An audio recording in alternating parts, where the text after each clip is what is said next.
Sa ayot sa gusto mo, ang lugar ng trabaho ang ikalawa nating bahay. Maswerte ka? Maswerte yung may mababait na amo na may magandang pasweldo at may maaliwalas na opisina.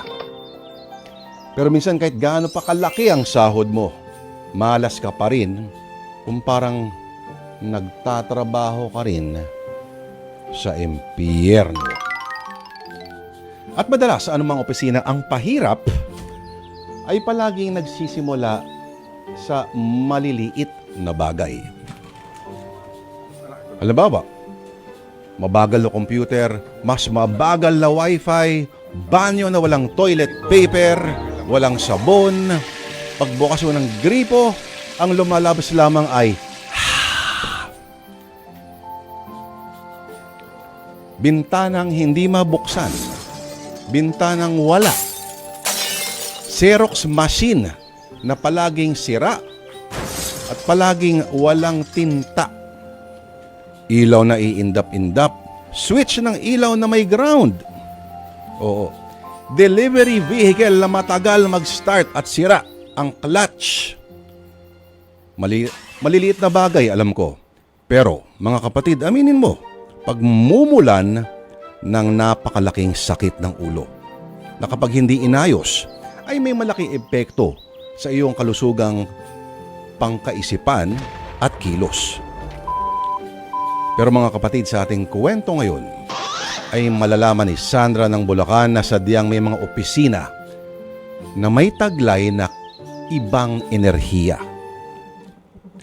At sa kasamang palad, ang napasukan ni Sandra ay may puwersang talagang hindi matatawag na maganda. Kung hanap buhay, mga kapatid, ang isang tawag sa pagtatrabaho, kabaligtaran ng buhay naman ang hanap ng umiiral sa lugar na ito. Simulan na natin sa Sana Lord ngayong huling biyernes ng buwan ng Nobyembre, na biyernes pa rin ng kababalaghan, ang isang dulang magbibigay ng panibagong kahulugan sa katagang toxic workplace. Ito na po, sinulat ni Macris Magbuo Orpilla ang ating kwento na pinamagatang 13.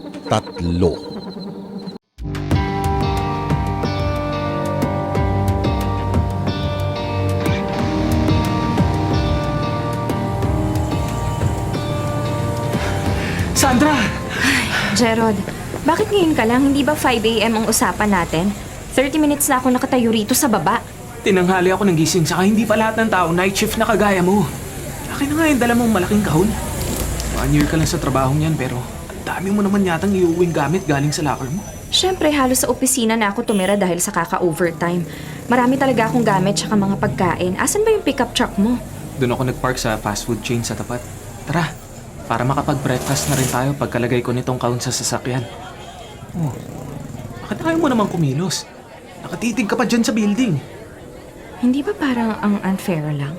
Sandra... Dahil lang pinag-initan ako ng boss ko, napilitan akong mag-resign kahit maayos naman akong magtrabaho. Wala tayong magagawa. Ganun talaga. May mga power tripper na ng mga boss talaga at minalas ka lang na natapat ka sa pinakamalala sa lahat. Nakakaloka lang na pati HR, kakampi niya. Joke time lang nga yung HR sa company na to eh. Kampihan ng sistema. Imbis na intindihin ng hinaing ng empleyado, manager pa ang kinakampihan. Hindi naman siguro lahat ganyan. Nagkataon lang ano. Sana lang sa bago kong lilipatan, maayos naman ang palakad. Maliit na call center naman yon, so posibleng mas may alaga sa mga tao nila. Tara na, tigilan mo na ang kaka-emote mo at wala naman nang mangyayari. Tapos na ang laban. Panahon na para magsimula ka ng bago sa lilipatan mong kumpanya. O tara, gutom na ako. Libre mo ko ha, wala akong sahod ng isang cut-off. Tsaka nagbayad ako ng renta sa apartment sa Bulacan. Oo na. Kailan ka ba nagbayad kapag ako ang kasama mong kumain? Never?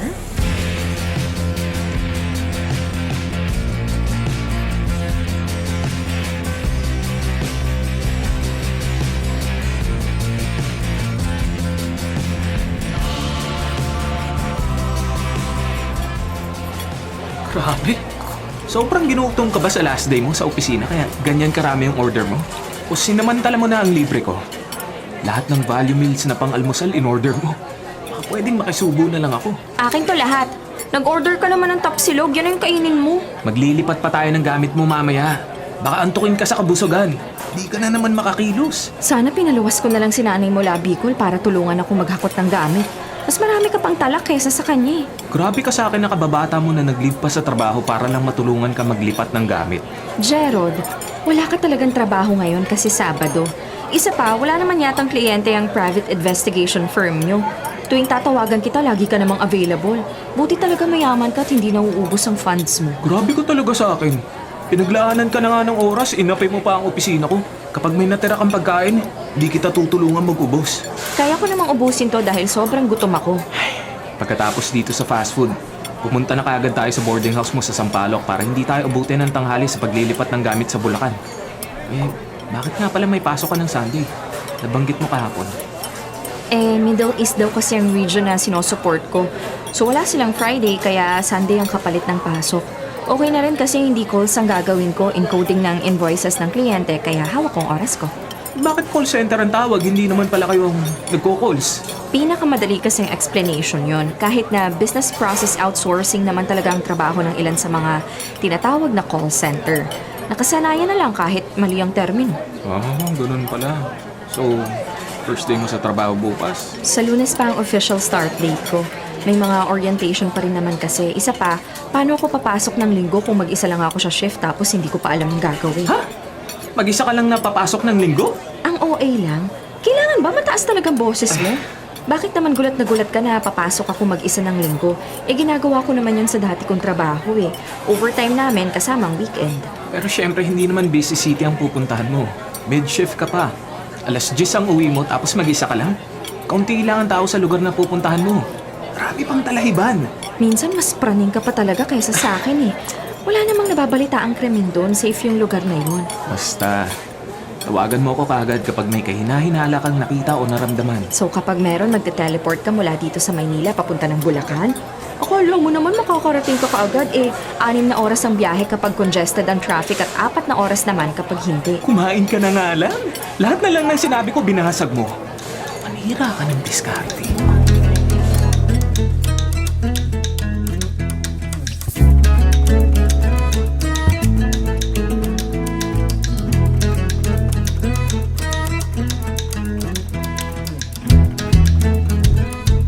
Ginabi na tayo sa paghakot ng gamit at pag-aayos dito sa apartment. Baka matraffic ka na pag uwi sa Manila nito. Mag-dinner muna tayo bago ko umalis. Bakit kasi ang dami mong damit at sapatos? Ngayon ka pa nagreklamo kung kailan na iaakyat at natapos na nating ayusin lahat? Nabanggit lang, hindi naman ako nagre-reklamo. Ayoko ngang nag-uulit ng damit. Di ikaw na ang fashionista. Baka kaya ka napag-initan ng matandang dalagang ex-boss mo dahil na-insecure sa ganda mo at forma. Pinaalala mo pa talaga. Naka-move on na nga ako eh.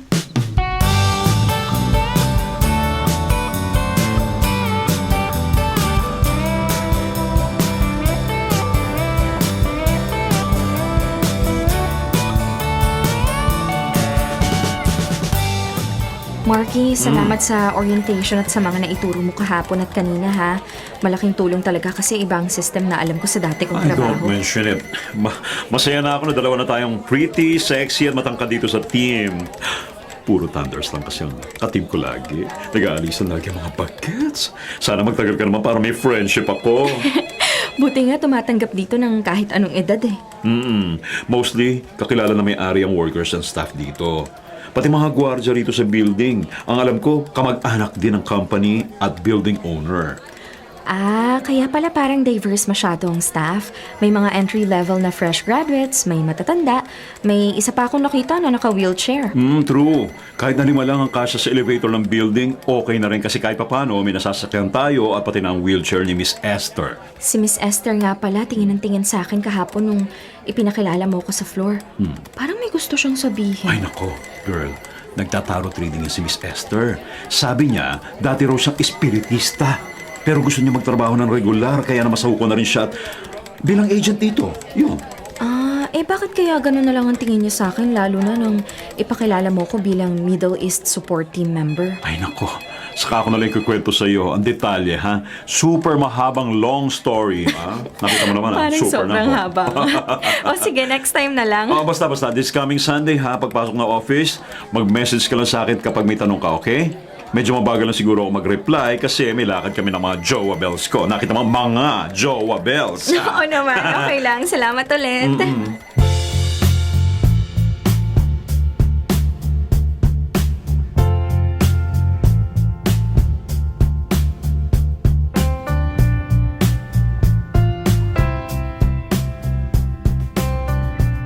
Wala pala talagang katao-tao rito sa opisina kapag linggo.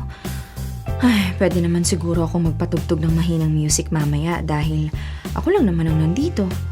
Mabuksan ang ating personal computer at 2 monitor para makapagsimula na. Magpapasa pala muna ako ng emails. Mas okay pala magtrabaho ng mag-isa.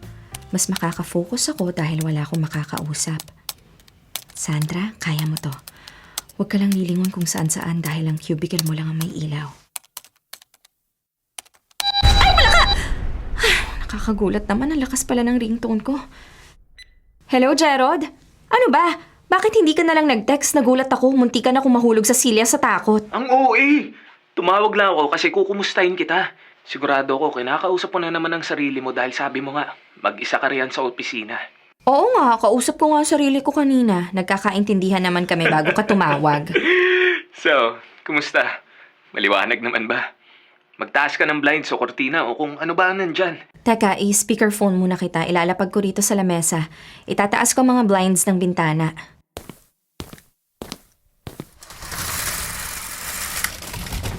Hindi ko maitaas ng todo pero may konting sinag naman na ng liwanag kumpara kanina. Buti na paalala mo, kanina ko pa nga iniisip na ang dilim dito sa floor eh. Sa tapat ng lamesa ko lang ang may ilaw. Itataas ko pa yung isang blinds ha. May aircon? Wala kasi mag-isa lang ako eh. Electric fan ang ibinigay nila pero hindi ko pa nabuksan dahil hindi pa naman ako naiinitan. Ha? Eh bakit parang naririnig ko may electric fan? Parang nakatapat pa nga dito sa phone kaya ang lakas ng tunog. Asan ka ba? Pabalik na ng upuan. Anong electric? Ay! Oo nga, nakabukas na pala. Baka nabuksan ko kanina, hindi ko lang naalala. Mamaya, tumawag ka sa akin kapag pauwi ka na. Puntahan pala kita mamaya. 10 p.m. ba uwian mo? Oo, libre mo akong dinner ha? Sabi na nga ba, mukha ka talagang libre. Sige na, bye. Ingat ka riyan. Ikaw rin, ingat sila sa'yo. Bye! Makaupo na nga ulit dito sa swivel chair. Buti pa rito magaganda ang upuan. Teka, bakit parang ayaw na umandar ng gulong ng upuan ko? Basta kaya? Eh mukha namang bago pa to eh. Ay, magtrabaho na nga lang muna ako. Ay, nakakaantok. Bakit kaya parang ang lamig ng pakiramdam ko? Wala namang nakabukas na aircon. Pero nakakapagtaka talaga na nakabukas ang fan kahit hindi ko maalalang pinindot ko to. Magpapatugtog na nga lang muna ako.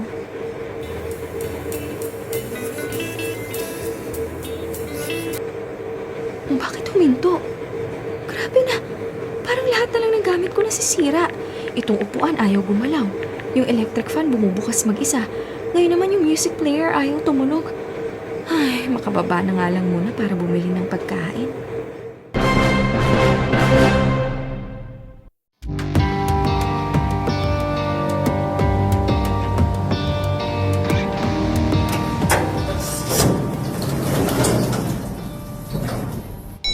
Grabe naman tong elevator. Ganun ba ako kabigat? 52 kilos lang naman ako at 5'7 ang height ko. So hindi ako mataba pero bakit overload ang lumalabas na sign? Baka kailangan kong lumabas at pumasok ulit. Masubukan nga.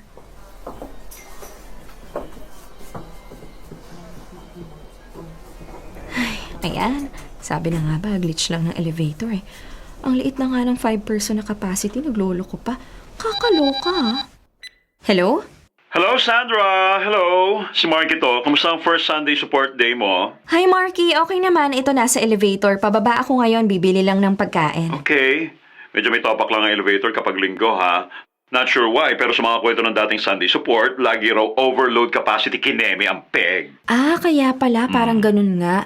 Pero umokay rin naman after a while. Trial and error. Ay, di buti naman. Ay, nga pala. pwede ka na mag-out ng mga 9:30 p.m. ha? Kapag tapos na for processing mo for the day, ha? Sige, sana maaga akong matapos. Okay. Message ka lang kapag may question ka sa akin, ha? Ingat ka dyan, Sandra, ha? See you sa office tomorrow. Thanks, Marky. Ingat din at happy weekend sa'yo. Ay, naku, hindi ko pala napindot ang ground floor button. Nandito pa rin ako sa 13th floor. Nakausap ko na't lahat-lahat si Marky. Ay, Sandra, focus. Okay, pindot na tayo, Sandra. Finally, umandar na rin pababa.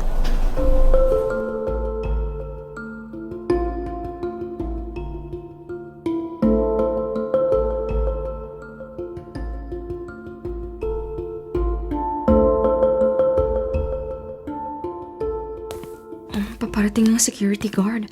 Baka nagronda sa ibang floors ng gusali dahil kanina pag-akyat ko, hindi ko naman siya nakita dito sa ibaba. Parang medyo matanda na pala at iika-ika pa ang paa. Naku, napatingin sa akin. Ay, hello po. Magandang hapon po. Magandang hapon din.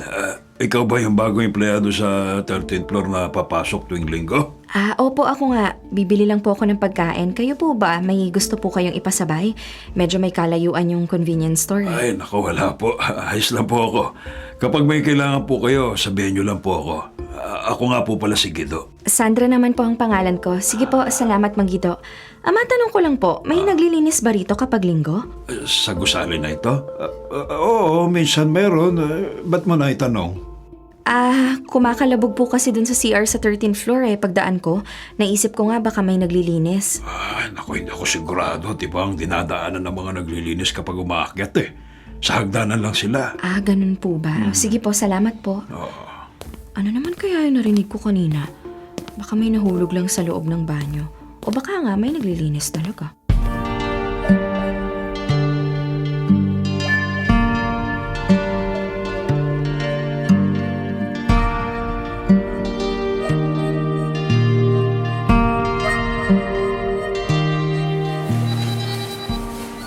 Hello, Gerald. Bakit?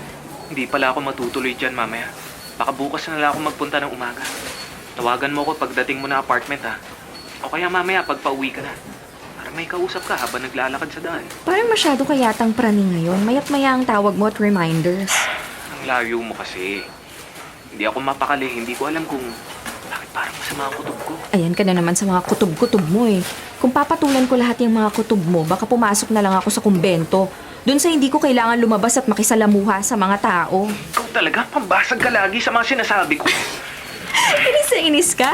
Siguro napasabunot ka pa sa ulo mo sa ines, no? Basta tumawag ka mamaya. Hindi pwedeng hindi. Oo na, nasa labas nga ako ngayon. Bumibili ako ng pagkain para ang sunod na baba ko mamayang uwian na. Ayan, mabuti naman. Sa susunod, magbaon ka na lang ng pagkain bago ka umakyat para isang akyat baba na lang. Oo, siguro nga sa susunod na linggo kasi ang glitch ng elevator nila ayaw umandar kanina. Ay, naku, baka masta ka pa sa elevator. Maghagdan ka na lang. Ay, wag pala, kasi parehong kaliwa ang paa mo at sabi mo nga, 13th floor yun. Taas nga pala.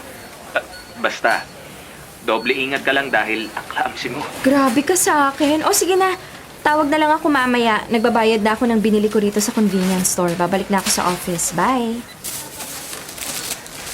Okay, ang dami ko ng pagkain. Pwede na akong bumalik sa opisina.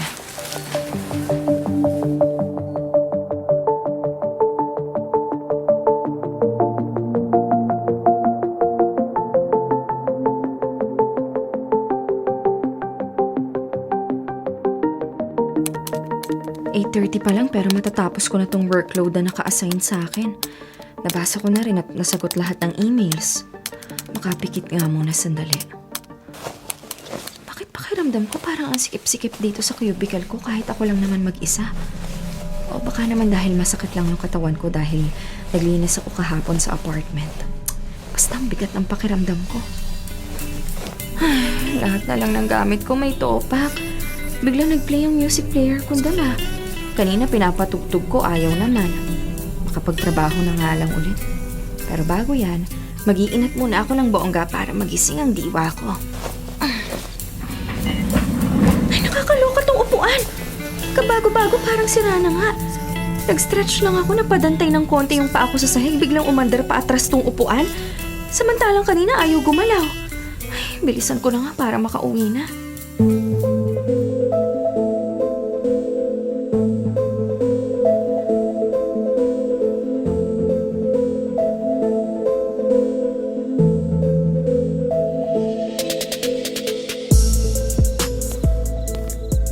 Buti maaga kong natapos yung workload. Nakapagpadala na rin naman ako ng report at nagawa ko na lahat ng requests sa email. Panahon na para umuwi. Ayan, nakasakay na ako sa tupaking elevator. Mapindot na nga yung ground floor button. Ano ba yan? Overloaded na naman? Hindi naman 5 taong equivalent ng timbang ko ha. Nakakaloka. Subukan ko nga ulit yung ginawa ko kanina na labas-pasok dito sa elevator. Makasakaling gumana. Ayaw pa rin. Pindutin ko kaya tong call button ng elevator. Baka makatulong. Ay! Kahit anong pindot ko parang walang nangyayari. Ay, ano ba naman to? Pauwi na nga lang. May aberya pa. Alam ko na. Maghahagdan na lang ako. Maganda pa nga para may exercise na rin. Okay, Sandra? To the hagdan tayo.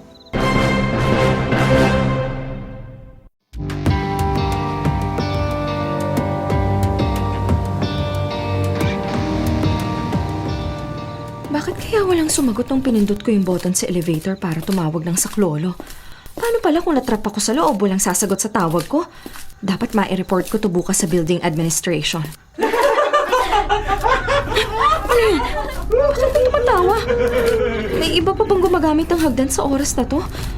Mas bibilisan ko pa nga yung pagbaba. Nagtatayuan yung balahibo ko.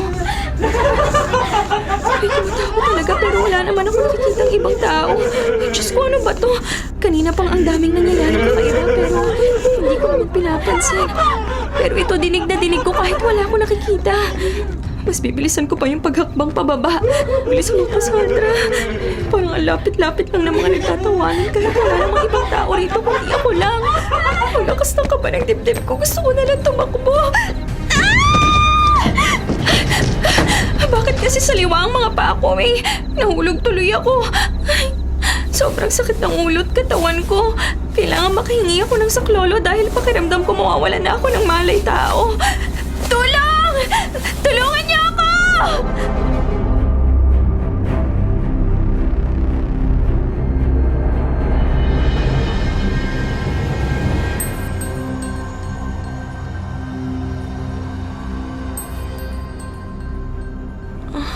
Ang sakit ng ulo ko. Gerald? Sandra, buti naman nagising ka na. 1 linggo ka na natutulog. Ano? Isang linggo? Anong ginagawa mo rito? Ako ang dapat nagtatanong sa'yo niyan.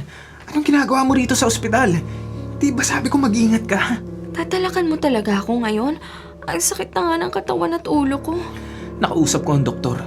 Wala naman daw bali ang mga buto mo ayon sa mga x-ray. Wala ka ring pasa at maayos din ang CT scan ng ulo mo. Kaya nagtataka nga sila bakit hindi ka nagigising. Pero bakit ang sakit-sakit ng ulo ko? Ikaw ba naman ang magpagulong-gulong pababa na hagdanan pag hindi nga naman sumakit yung ulo mo?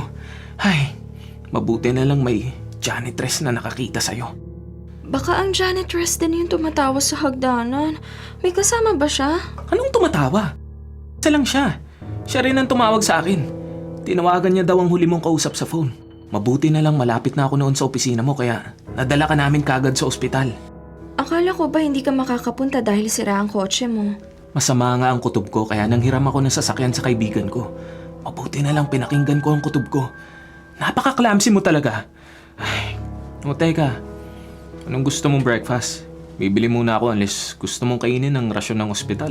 Tapsilog tsaka beef pares. Mukhang okay ka na nga. Ang siba mo na. Dito ka lang. Tatawag ako ng nurse para sabihin na gising ka na. At bibili ako ng almusal natin. Bilisan mo ha. Ayoko maiwan ng matagal mag-isa dito. Ayaw mo pala magtagal dito? Bakit ngayon ka lang gumising? Hindi ko rin alam. Sige na, bumili ka na ng pagkain. Gutom na ako. Oo na. Ito na. Nanginginig pa. Sira. 1 linggo na ako rito. Pero parang kanina lang ako nahulog sa hagdanan. Ano nga kaya ang narinig ko sa hagdanan? Sino mga nagtatawanan doon? Ay, ang sakit ng ulo ko. Matutulog muna ako habang wala pa si Gerald.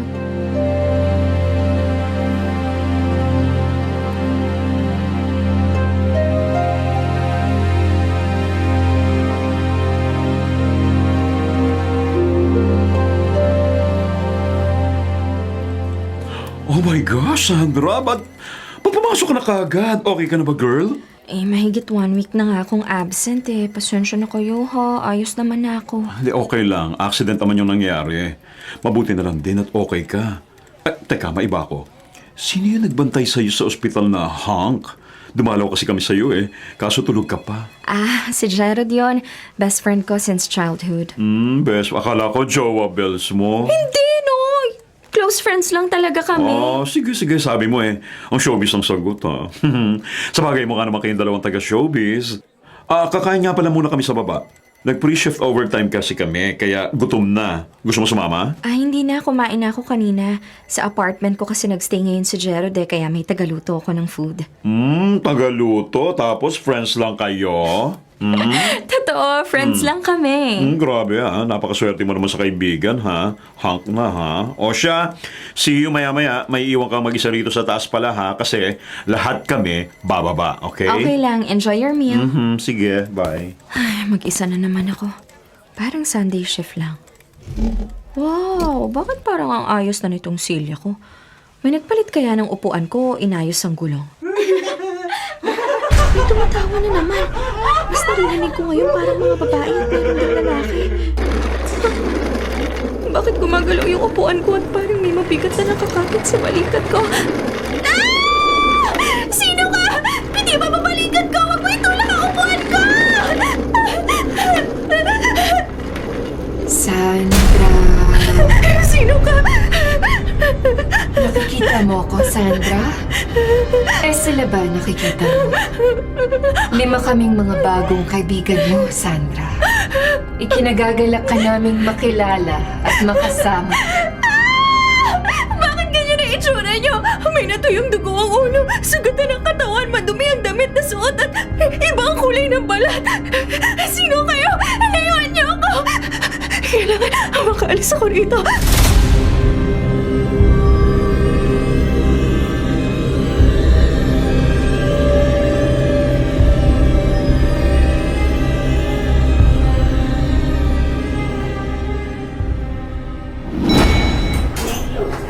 Nasa elevator na ako pero ayaw na namang umandar. Sandra. Kaya naman pala hindi umaandar yung elevator at full capacity yung sinasabi palagi dahil may 5 extrang nakasakay na hindi naman dapat. Nakakatakot. Magpapanggap lang ako na hindi ko sila nakikita. Lani, sigurado ka ba na nakikita niya tayo? Oo, Sendo. Nakita na niya tayo kanina. Sobrang natatakot siguro si Sandra ngayon. Pero huwag kang mag-alala. Hindi tayo titigil hanggat hindi natin nakukuha ang gusto natin sa kanya. Pipindutin ko yung elevator ng walang tigil hanggang sa may sumagot mula sa ground floor. Marami namang tao ngayong hapon kumpara nung linggo na mag-isa lang ako sa buong gusali eh. Hello? Gerald? Sandra, uuwi muna ako sa Maynila. Babalik ako bukas. Kaya mo na ba umuwi mag-isa mamaya? Sa Maynila? Sama ako! Ano? Anong sama ka? Saan? Isama mo ako sa Maynila ngayon na. Dali, sunduin mo ako rito. Pero... Bilisan mo na, please. Naiwanan ko pala sa loob ng production floor yung bag ko. Babalikan ko lang. Tawagan mo ako kapag nasa baba ka na, ha? Ha? Sige, mga 15 minutes. Nandyan na ako. Ayaw nila ako lubayan. Nakadikit pa sila sa akin. Hindi pa nila nakikita na nakatayo na lahat ng balahibo ko sa katawan sa takot. Hindi pwede to. Kailangan maging matatag ako. Kunyari, hindi ko sila nakikita. Sandra, kaya mo yan.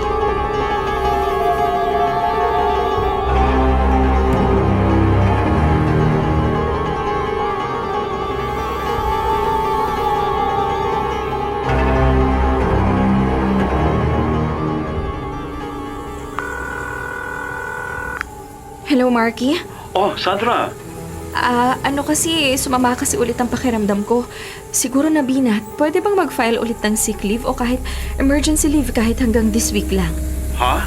Sige, mag-message ka na lang doon sa group chat ng mga boss. I-add kita mamaya, ha? Pahinga ka, ha? Oo, sige, salamat. Sige, bye. Hindi na siguro nila ako magagambala pa kapag nasa malayong lugar na ako. Tama tong ginagawa ko, iiwasan ko sila. Kunyari, hindi ko alam na asa paligid ko lang sila. Ulit-ulitin mo sa isipan mo, Sandra. Walang multo, walang multo, walang multo. Sandra, gumi-gumi mo lang lahat ng nakita mo. Sandra! Hoy! Bumubulong ka na namang mag-isa. Andito na ako. Ako ang kausapin mo. Mas exciting akong kausap kaysa sa sarili mo. Buti naman at nandito ka na. Bakit biglang gusto mong magpunta ng Maynila? Biglaan naman ang mga desisyon mo sa buhay. Ayaw mo ba akong isabay ha? Sabihin mo lang, magbabas na lang ako. Wala, parang nagtatanong lang. Init ng ulo ka agad. Sumakay ka na nga.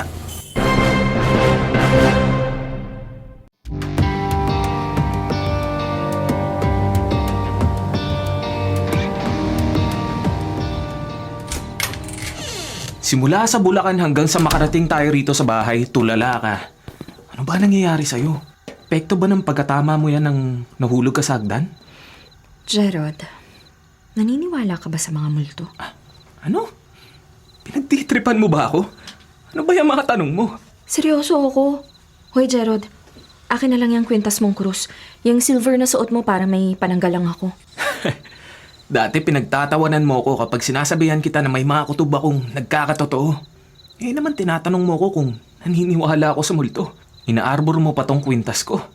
Hindi ba pang-aswang ang krus? Basta pwede na rin yan. O eto, suot mo na at baka mawala pa. Maluwag lang ang sarahan yan, kaya tingnan mo, baka mahulog ha. Salamat. Ito, naisuot ko na. Oh, hindi mo pa sinagot ang tanong ko. Hindi naman talaga ako naniniwala sa mga ganyan eh. Yung mga multo, engkanto at iba pa. Pero, Pero ano? Gerald, hindi pa naikwento ko sa'yo na kaya ako naghagdan dahil hindi gumagana yung elevator dahil overcapacity kahit mag-isa lang ako. Oo, ano namang kinalaman nun sa imagination mo? May nakita ako, Gerald. May mga kasama ako sa elevator kanina at hindi sila tao. Kaya pala ayaw umandar, may mga kasama akong multo. Sandra, nagtatayuan ang mga balihibo ko sa'yo. Sino bang hindi natatakot? Kaya nga ako sumama rito sa bahay mo eh. Nandito ba sa paligid? Baka sumama sa'yo, Sandra. Nagpapalinga-linga ka pa. So hindi ka sigurado na sumama sa'yo rito? Sandra naman! Wala sila dito pero sa opisina, nakadikit sila sa akin. Kaya pala pakiramdam ko ang sikip-sikip. Nasa cubicle ko lang pala sila. So, anong balak mo? Matulog. Hindi sila isipin. Baka mag-resign na rin ako sa trabaho. Ewan ko, napaparaning ako. Pero kalilipat mo lang dun, di ba? Pati may apartment ka na, nakapag-advance ka na ng hulog pang 3 buwan. Eh anong gagawin ko? Natatakot talaga ako eh. Hindi ko kaya yung mga ganitong special powers, no?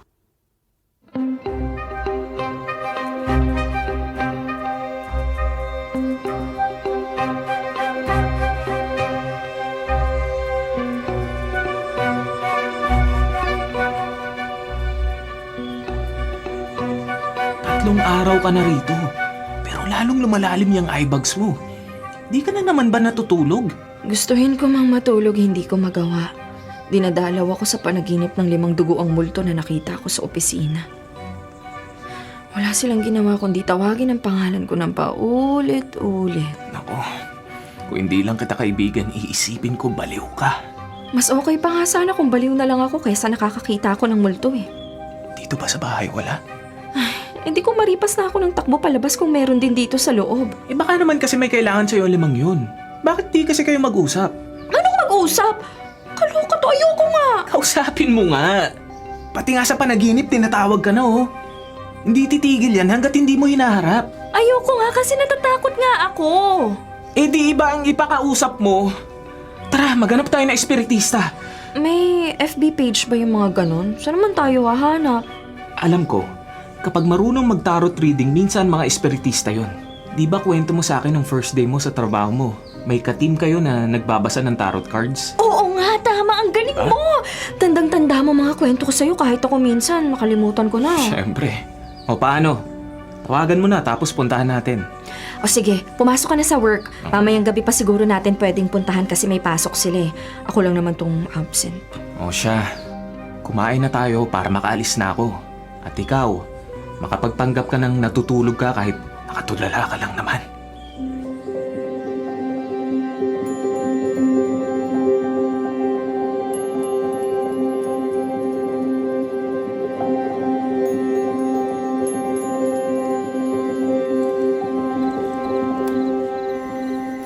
Miss Esther, maraming salamat po at pumayag kayong makipag-usap sa akin ha. Nabalitaan ko ang nangyari sa'yo. Itatanong ko lang sana, ano ba ang tunay na dahilan kung bakit hindi ka pumapasok ng ilang araw na? Iyon nga pong rason bakit ko kayo sinadya rito sa opisina kahit na, ano eh, Huwag ka nang magpalinga-linga. Wala sila rito sa silid. Hindi sila makakalapit sa'yo kapag narito ako. Dahil may kwintas akong ganito. Itong nasa leeg ko, Sandra. Ang kwintas ninyo, hindi naman yan krus ah. Parang between sa loob ng isang bilog. Pentagram ang tawag dito. Pangontra sa mga kakaibang elemento. Hindi kailangang krus dahil hindi naman sila masasamang espiritu. Alam po ninyo na may nakikita ako? Anak, hindi ko sila nakikita pero nararamdaman ko sila. Pagpasok mo pa lang dito sa opisina, naramdaman kong lapitin ka ng mga Ng mga ano po? mga ligaw na kaluluwa. Pero bakit po sila lumalapit sa akin? Ikaw lang ang makakasagot niyan, Sandra. Kausapin mo sila at alamin mo kung ano ang kailangan nila sa'yo. Pero natatakot po ako yung itsura nila. Tandaan mo sana na mas dapat nating katakutan ang mga nabubuhay kesa sa mga patay na. Hindi nananakit ang kaluluwa, Sandra. Kadalasan sila pa nga ang umaagapay sa mga mortal nang hindi natin namamalayan. Pero Miss Esther... Subukan mo muna, Sandra. Maiintindihan mo rin kung bakit ikaw ang nilalapitan nila. Oh, lalabas na ako, ha? Siguradong paglabas ko ay magkakaroon ka ng tsansang makausap ang ilan sa mga umaaligid sa'yo.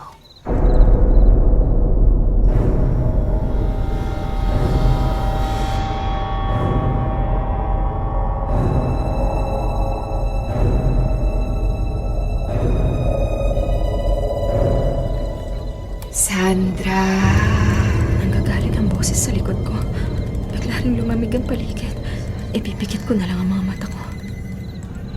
Nandito nga kami sa likod mo. Ayaw mo ba kaming makita? Sandra. Mukhang natatakot pa rin sa atin si Sandra, Lani. Nakakatakot naman talaga ang itsura natin, Sendo. Pero dapat malaman ni Sandra na siya lang ang makakatulong para mabigyan ng hustisya ang pagkamatay nating 5. Pero paano? Hindi ko naman alam kung anong nangyari sa inyo ah. Hindi rin namin alam, Sandra. Kaya kailangan namin ang tulong mo. Ang alam lang naming 5 ay hindi kami makaalis sa gusaling ito. Sa lugar na to, kahit anong pilit naming umalpas ay bumabalik kami rito. Anong kailangan kong gawin? Hanapin mo ang mga katawan namin, Sandra. Maaring narito sa gusali o sa paligid ng gusali. Wala talaga kaming maalala. Seryoso ba talaga ako? Nakapikit ako at nakikipag-usap sa mga multo? Sandra, ikaw lang ang pag-asa naming 5. Tulungan mo kami, Sandra. Tulungan mo kami, Sandra. Gagawa ko ng paraan!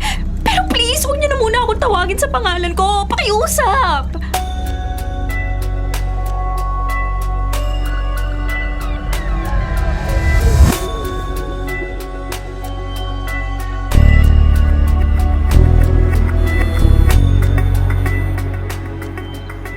Ang tapang mo, Sandra. Talagang pumasok ka pa ng araw ng linggo kahit munti ka nang mamatay nung unang linggong pasok mo. Tama lang tong gagawin ko. Eto na, bababa na ako sa ground floor. Sasakay na ako ng elevator. Nakapagpadala na rin naman ako ng text message kay Gerald eh.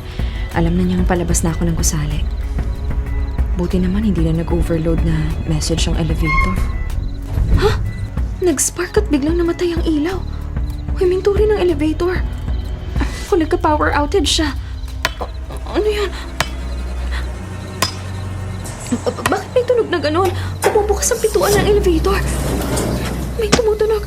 Parang may naghagis ng isang bagay dito sa sahig ng elevator at ngayon, nakakaamoy na ako ng usok. Tear gas pa to? Bakit may... Tear gas? Ay, sakit na mga mata ko. Hindi rin ako makahinga. Hindi ko na kayang lumilan. Hindi rin ako makahinga.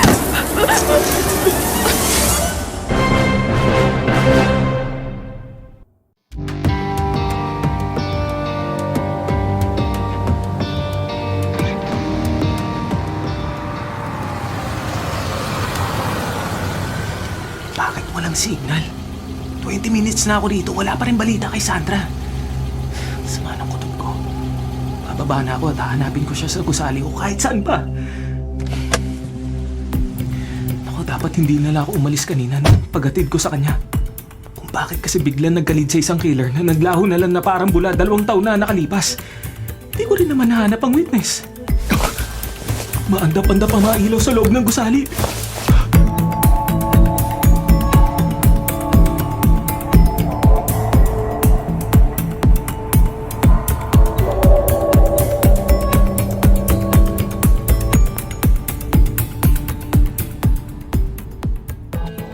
Nandito ako sa lobby ng building pero walang katao-tao.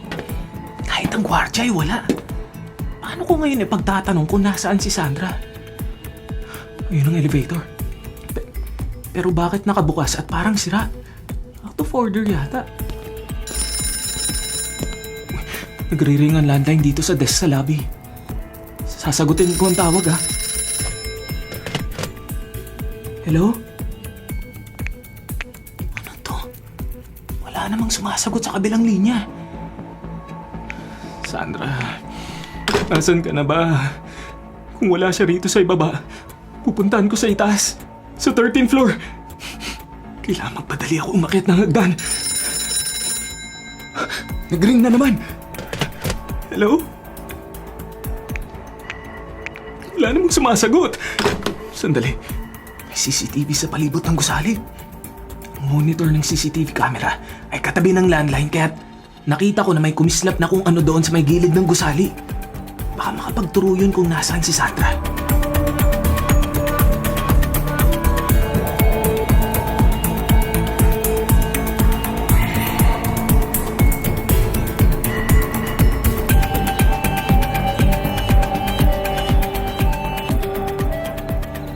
Dito sa parting to ko nakita ang kumislap na bagay. Saan kaya? Eto! Ang kwintas na ibinigay ko kay Sandra. Nasa may damuhan. Ang lakas ng kabog ng dibdib ko. Kailangan magmadali na ako mahanap si Sandra. Parang may paparating. Dito sa mataas na talahiban na ako magtatago. May lalaking papalapit. Pero hindi ko makita ang mukha niya dahil madilim. Mula ulo hanggang paa, itim ang damit at sapatos. At nakasuot pa ng sombrerong itim din. Parang may hinahanap siya sa damuhan. Ako, hindi pa rin siya umaalis. Itong puntas kaya nahawak ko ang hinahanap niya. Ay, masama ang kutob ko. Hindi talaga pwede to. Hingi na ako ng saklolo gamit ang cellphone ko. Ay, bahala na. Basta, gagawin ko ang lahat. Makita lang si Sandra kahit mapahamak pa ako.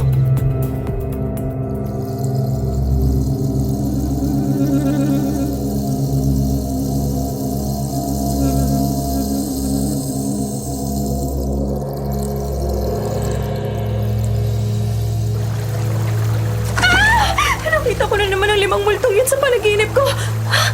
Panaginip? Ibig sabihin nakatulog ako? Nasaan ako? Tubig? Anong ginagawa ko rito? Bakit nakababad ang katawan ko sa tubig at nakatali pa ang kamay at paa ko? Ah! Hindi ko mahila! Nakatali yata ako sa isang bato. Hindi naman ako makahingi ng saklolo dahil may busal ang bibig ko. Hindi ko pwedeng magpanik. Kahit ang sakit ng mata, ilong at dibdib ko, kailangan kong idilat pabuti ang aking mga mata para mapagmasdan kung nasan ba ako. Hindi ako masyadong makalingon dahil ramdam kong kapag humarap ako sa kanan o kaliwa, makakainom ako o mapapasukan ang ilong ko ng tubig mula rito sa ilog na to. Oo, tama. Naalala ko na. Nasa may di kalayuan ng office building namin. Ito sigurong kinalalagyan ko ay ang ilog na natataw ko nung minsan sumilip ako sa bintana. Hindi lang pansinin kung hindi sa taas ng gusali titingnan dahil sa taas ng mga talahib paikot dito. Oh, Diyos ko, tulungan mo po ako. Kailangan kong makaligtas dito. Palagay ko itong pangyayaring to ang sagot sa misyong kailangan kong gawin para sa 5 multo. Kung sino man ang kumuha sa akin, siya ang salarin. Natanong, sino? At bakit? Teka, parang tumataas ang tubig. Full moon? Kasagsagan marahil ngayon ang high tide. Masama to. Kapag hindi ako makaalis sa pagkakatali ko, malulunod ako.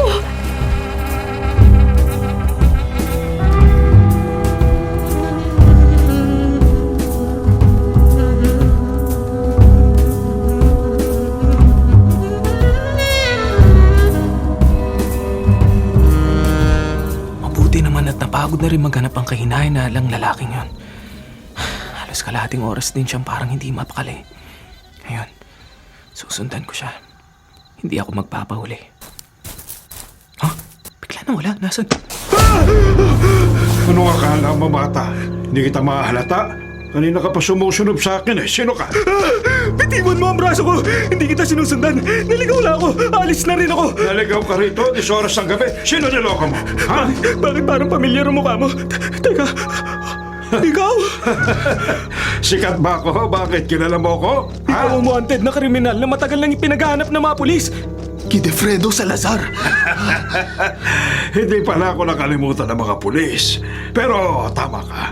At dahil dyan, hindi ka na mabubuhay pa!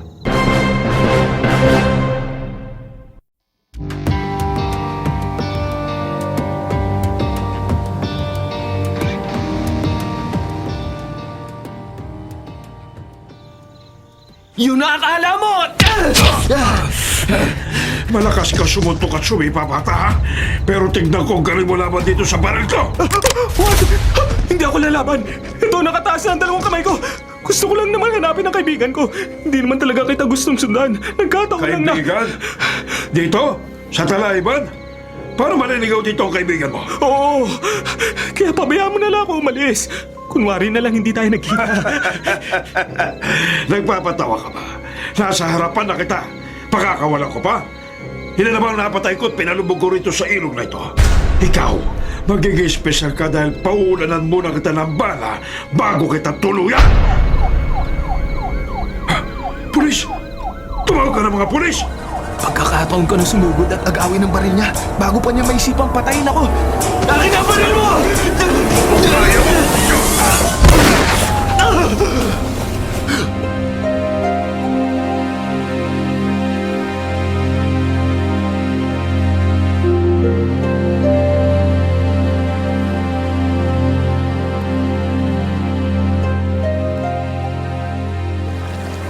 Hindi ko na kaya. Kanina pa ako nagpipigil huminga para hindi pasukin ng tubig ang ilong ko at bibig.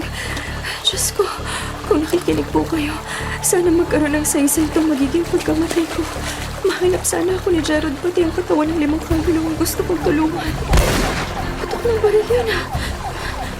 Gerald, please sana ligtas ka. Dahil ako, hindi ko na kaya.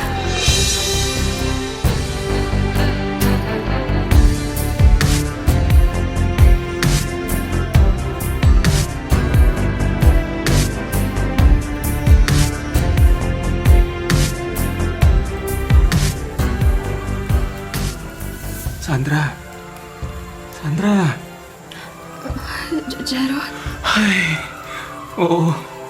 Buti naman nagkamalay ka. Pasensya ka na, natagalan ako ah. Paano mo ako nahanap? Hindi ko may paliwanag pero may ilaw na nagturo sa malapit sa kinaroroonan mo. Parang galing sa opisina ninyo. Kung nahuli ako ng ilang minuto, baka... Sorry, ang bagal ko. Sabi na natin pag-usapan ang importante, ligtas tayong dalawa. Tama. Salamat sa Diyos at ligtas ka.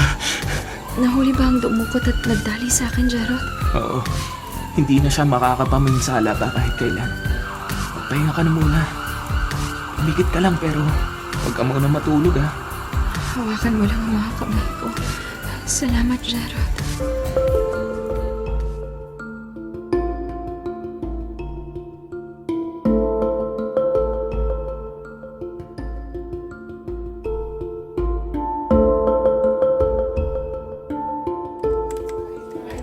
Miss Esther, wala na pong mga hindi matahimik na kaluluwa sa opisina natin? Oo, sa wakas natahimik na sila at yun ay dahil sa tulong mo, Sandra.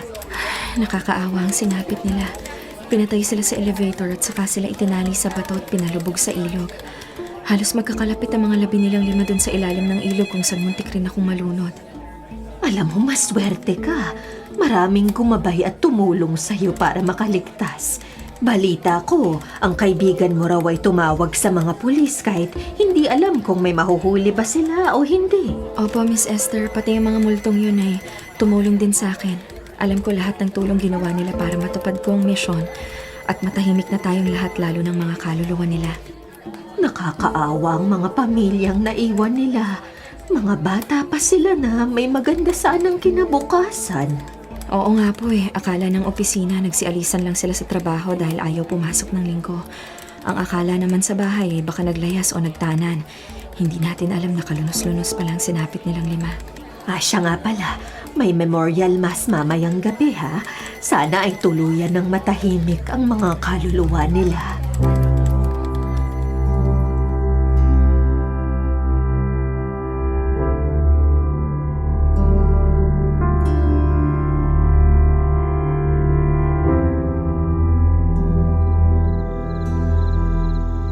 Nag-resign ka talaga?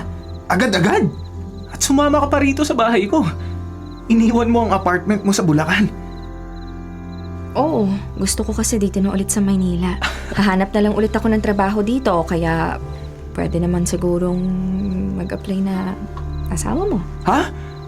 Ano? Asawa ka agad? Oo, para housewife na ang next occupation ko. Parang ang bilis naman yata. Hindi mo man lang ako tinanong kung gusto ko. Wala ka ng choice kasi nung niligtas mo ang buhay ko, nangako ako sa sarili ko na hindi na kita pakakawalan pa. Pipikutin kita sa lubos ng aking makakaya. At isa pa, sayang ang oras. Muntik na nga ako mamatay, di ba? Kung ganun pala, tara na sa kwarto. Bakit? Skip na tayo sa honeymoon. Bibigay rin pala. Pinakaba mo pa ako. Inunahan mo na ako. Kahit kailan talaga hindi ka makahintay. Proactive lang ako. Tara na, bilisan mo!